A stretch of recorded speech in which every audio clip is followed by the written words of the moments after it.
Welcome to the YouTube channel Technology Era. In this video, I am just going to tell you about the Citrix and software issues. In this, basically, if you have such softwares on Citrix that are getting not opened from one user, see you can see over here. I have Microsoft Teams and Postman. Those both softwares are not getting opened. The issue behind this is,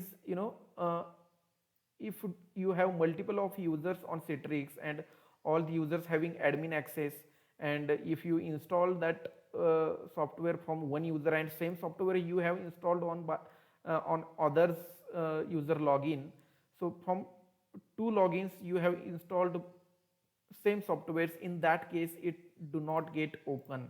Okay, you have to install one time by using admin access. Okay, in that case it will work, but if you install same softwares by using different logins, two different logins or more than one different logins, in that case it will not work in that case. Okay, so keep in mind, don't install any software by different logins on same server in Citrix. In that case it will not work. So keep this in mind. Thanks for watching video. This is the one update.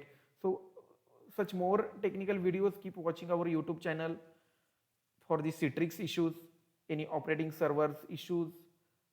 Thank you.